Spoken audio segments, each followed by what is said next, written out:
야, 이 길을 걸으니까 제가 저 뒷동에 살았던 70년대가 생각이 나네요. 야, 그새 나무가 어마어마하게 자랐어요.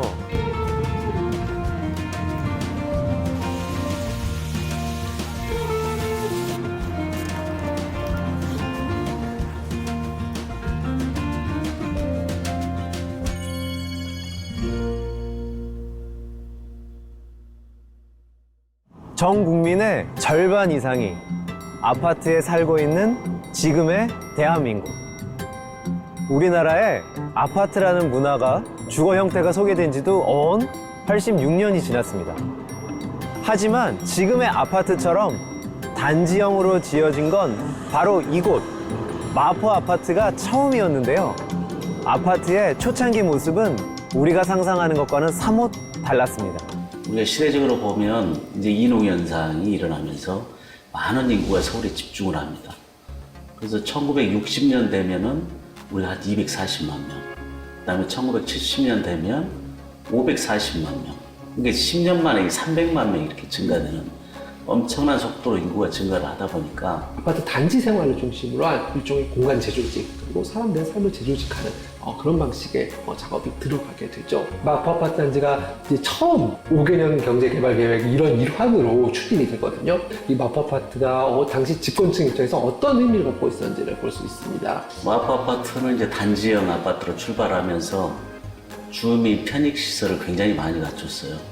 단지 내 공원 같은 녹지, 그리고 운동장, 또 주민들 커뮤니티 시설들을 갖춘 그런 아파트가 되어 있고요.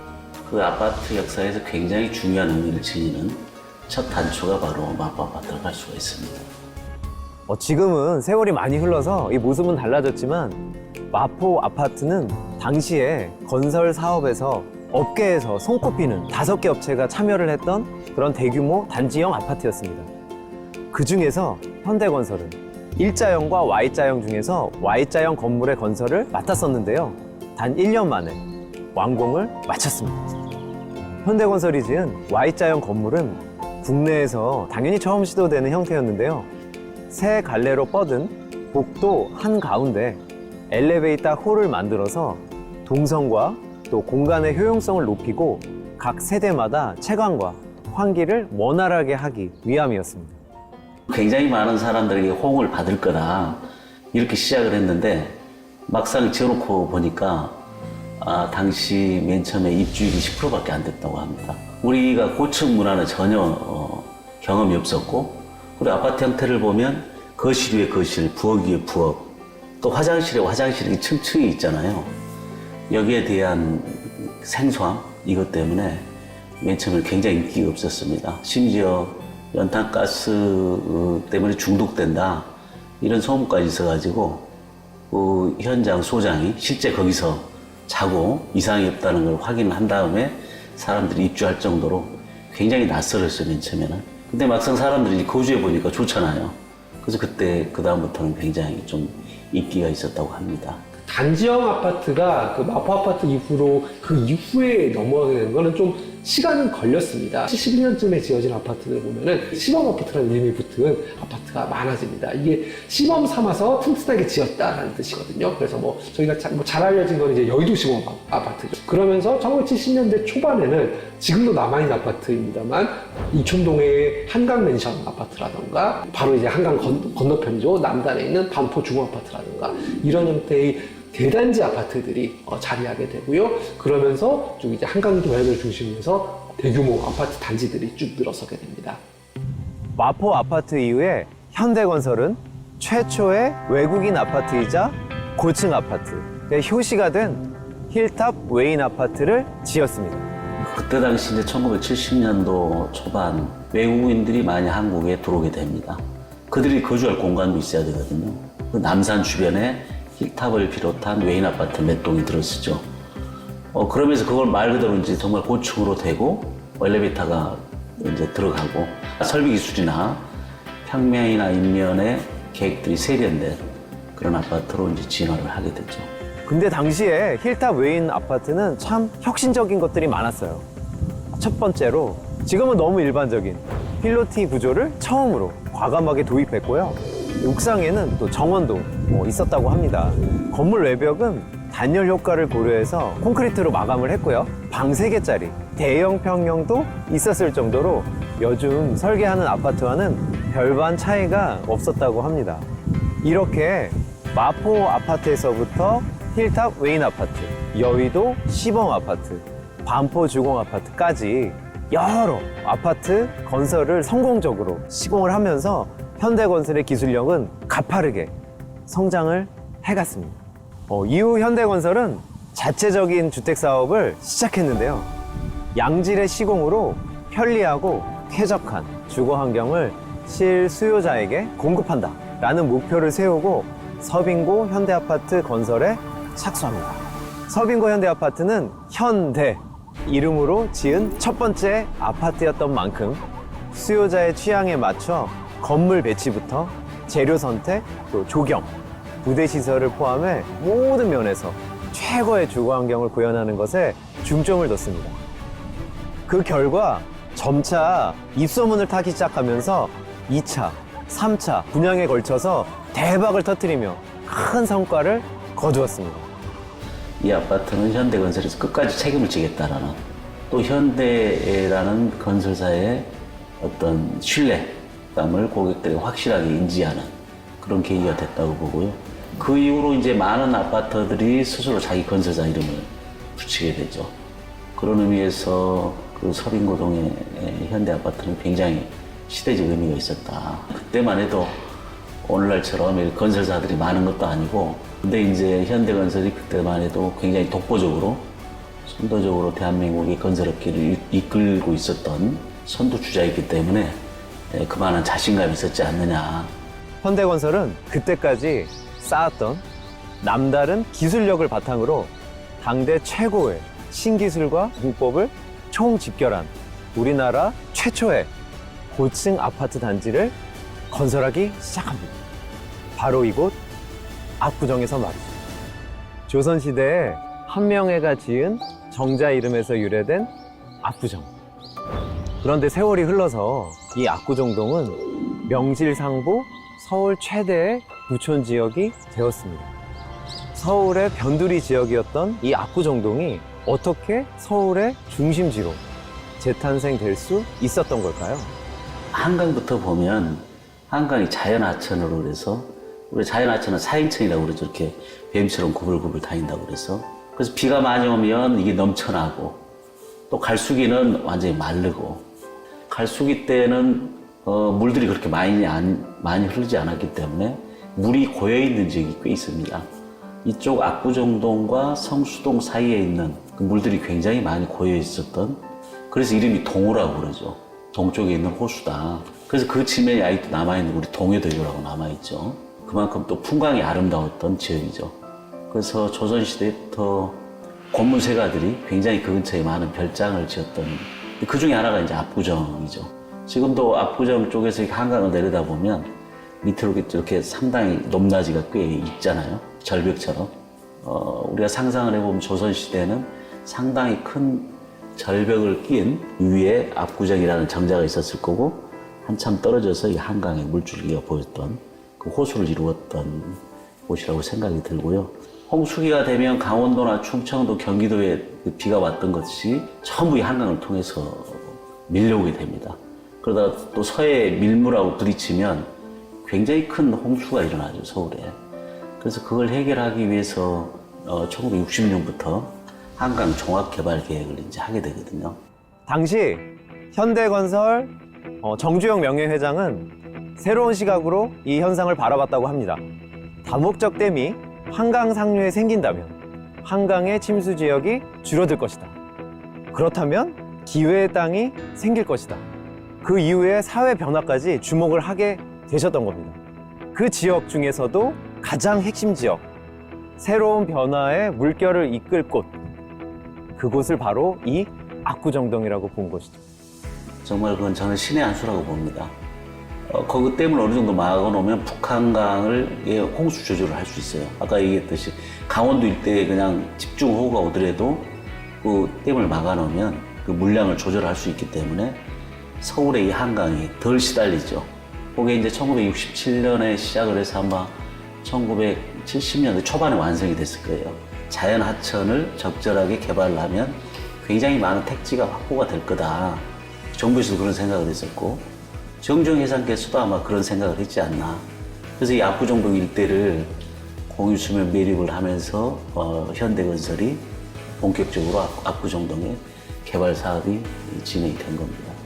원래 공유수면이라는 거는 국가가 관리하는 바다라든가 하천이라든가 그러니까 이런 공공의 것이죠. 여기를 이제 공유수면이라고 부르는데요. 그 공유수면에 흙이라든가 모래라든가 이런 것들을 채워 넣어가지고 매립하는 걸 이제 공유수면 매립이라고 합니다.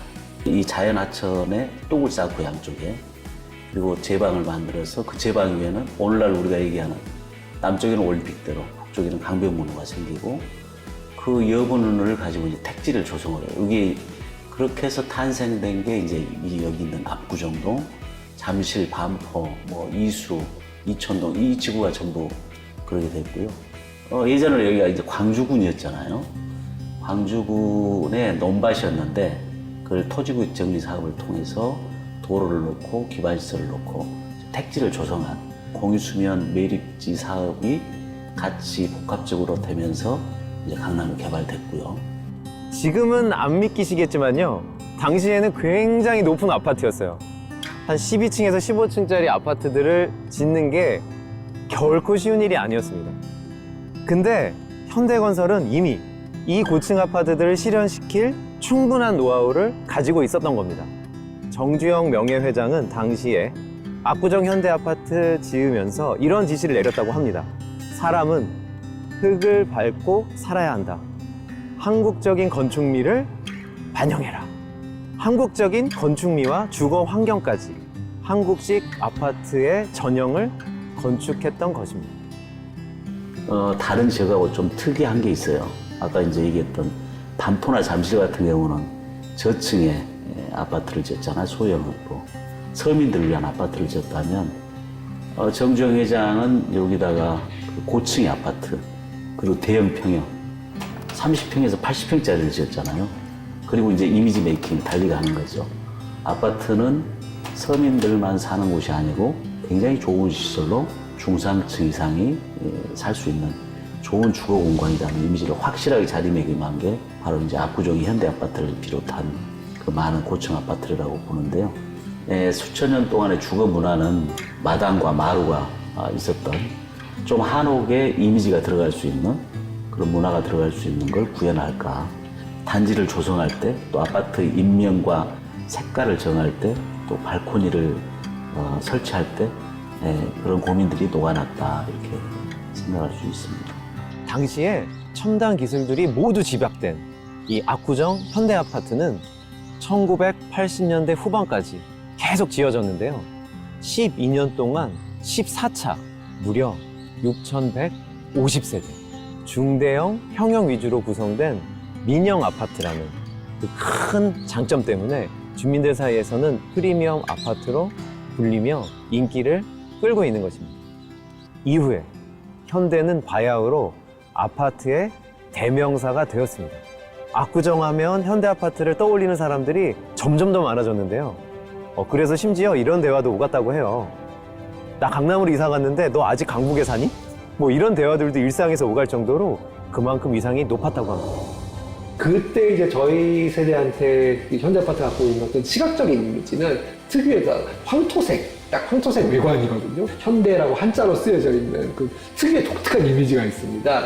거기 들어왔을 때 또 여러 가지 뭐 조경이라든가 이런 측면들도 좀 주변의 다른 아파트와 뭔가 좀 다른 저는 일종의 상징 효과라고 생각을 하는데요. 저기는 잘 사는 분들이 사는 현대 아파트 이런 식의 이미지가 전국 각지에서 벌어졌던 것 같고 그게 어떤 그 현대 아파트 중에서도 위기의 어떤 그 주거 위기의 정점에 압구정 현대가 있지 않았을까 하는 생각이 들어요. 그리고 지금도 사실 이후에 많은 사람들이 어떤 선망하는 그런 아파트 중에 하나가 압구정 현대라는 것은 부인할 수 없었던 것 같습니다. 그 현대 건설이 이제 특히 압구정동을 비롯한 굉장히 많은 아파트를 건설하면서 나름대로 전범이 되는 그런 모델들을 많이 만들었어요. 이게 배치, 또 평면도, 인면도, 그리고 구체적인 세부 상세도, 시방서 이런 것들을 굉장히 많이 이제 연구를 하고 생산을 하게 되는 거거든요.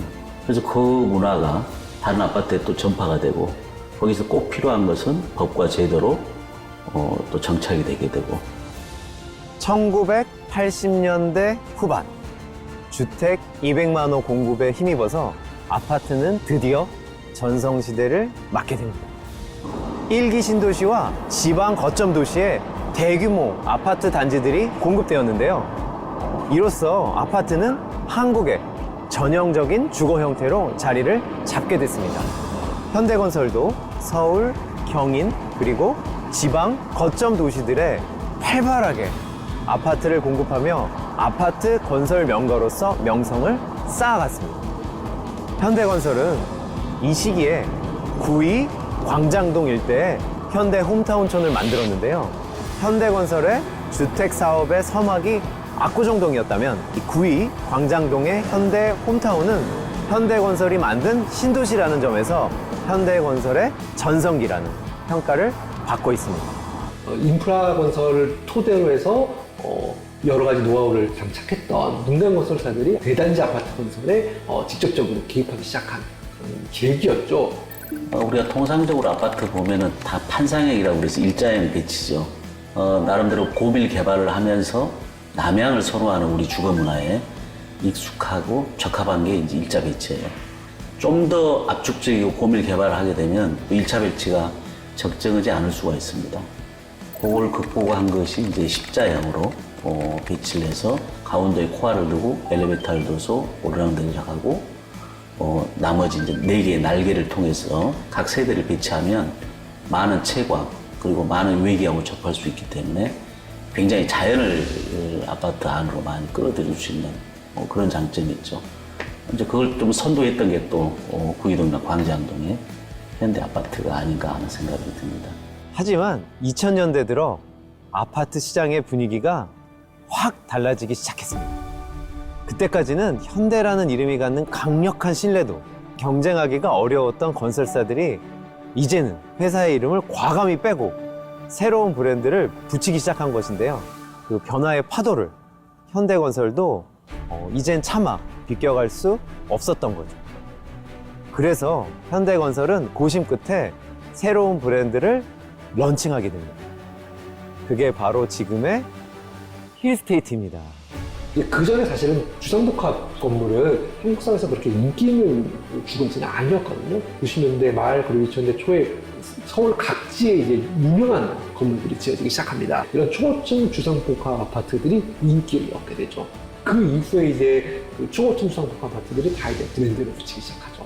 건설사들의 상황이 좀 어려웠고 그 상황에서 여러 가지 타겟책들이 제기가 됐었는데 그 중에 하나가 상품에 상표를 붙이듯이 브랜드를 붙임으로써 기존의 다른 아파트들과 차별화를 하고 브랜드가 붙은 아파트가 브랜드가 붙지 않은 아파트에 비해서 가격 상승폭이 더 높았습니다. 그러니까 2000년대 그 초중반은 그러니까 건설경기가 다시 상황하면서 아파트 가격이 오르던 시기였거든요. 그 시대에 사신 분들은 다들 많이 기억을 하실 텐데 아파트 브랜드 광고가 어마어마하게 많았습니다. 그게 또 이제 사람들한테 또 이제 소비 심리를 자극하게 되죠. 이곳이 현대건설이 힐스테이트의 이름으로 처음 분양한 서울숲 힐스테이트 아파트인데요.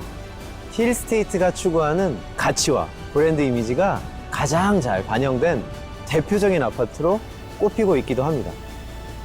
이곳은 5개의 동으로 이루어진 아파트 단지인데요. 그때까지 콘크리트에 단순히 색칠을 입히거나 석재 마감을 하는 그런 아파트 외벽에 비해서 세련된 이미지 연출을 위해서 유리블럭 등의 다양한 자재들로 마감됐기도 했습니다. 서울숲 힐스테이트라는 이름에 걸맞게 또 옥상 정원을 포함해서 단지 전체 녹지율이 무려 40%에 이르는데요. 더블 정원 개념을 도입해서 옥상 정원숲, 필로티숲, 쌍꾼숲 등을 다양하게 설치해 건물의 수직 공간까지도 녹지 공간과 조경을 조성하며 차별화를 시도한 곳이기도 합니다. 아파트라는 것 자체가 이제 우리 현관문 안쪽에 내가 살고 있는 그 집뿐만 아니라 그 바깥에 그러니까 공용 공간이라든가 이런 부분도 굉장히 이제 중시가 되고 그리고 그 자체가 어떤 그 아파트의 어떤 가치랄까 이런 것들을 평가하는 데 있어서 중요한 어떤 기준들로 작용하고 있다고 생각합니다. 물론 이때 가치라는 거는 저는 반드시 꼭 경제적인 시장 가치, 뭐 부동산 가치만을 의미한다고 생각하지는 않아요. 뭐 수십 년째 아파트 단지 중심의 생활을 하고 있기 때문에 아파트가 곧 동네잖아요, 사실 사람들한테. 그리고 삶의 터전이고, 뭐 작게는 수백 세대에서부터 많게는 수천 세대의 사람들이 함께 모여 살아가는 공간이라는 거죠. 이런 공동의 생활 공간이라는 측면에서 다시 한번 봐야 될 필요가 있다는 생각이 들거든요. 그랬을 때 커뮤니티 시설이라든가 어떤 공용 공간에 대한 관심사들이 같이 이제 좀 부각되고 있는 것 같습니다. 최초의 단지형 아파트였던 마포 아파트. 그 아파트가 지어진 지도 60년이 됐고요. 한국형 아파트의 전형을 만든 압구정 현대아파트도 지어진 지가 반세기가 지났습니다. 이제 이 아파트들은 새로운 변화 앞에 놓여 있습니다. 최근의 아파트는 좀 양극화되는 측면이 있는 것 같아요. 특히나 한국 사회에서 아파트라는 게 갖는 어떤 상징성이 있죠. 뭐 비싸고 사람들이 갖고 싶죠. 돈이 없어 못 들어가고 그런 게 있는데, 고급화된 아파트는 점점 더 고급화가 되고, 그런데 그렇지 않은 아파트는 좀 점점 더 그러니까 한국 사회 전반이랑 똑같을 것 같아요. 실험적인 시도라든가 이런 움직임들도 굉장히 다양하게 펼쳐지고 있어서 이렇게 좀 하나로 얘기하기 어려운 게 바로 지금 2020년대 아파트 트렌드가 아닐까 하는 생각이 듭니다. 수많은 아파트 브랜드들이 생겨나고 아파트의 품질을 향상시키기 위한 최신 기술들이 적용되고 있는 지금, 이 시대가 있기까지 우리나라의 도시화와 함께 걸으며 한국인에게 맞는 아파트를 고민했던 현대건설의 노력과 오랜 시간 켜켜이 쌓아온 이 현대라는 이름의 가치는 변하지 않았습니다. 시간이 지날수록 가치를 더하는 현대건설이 짓는 아파트들이 앞으로도 변함없이 우리 곁에서 우리 삶을 더욱 풍요롭게 만들어주기를 기대합니다.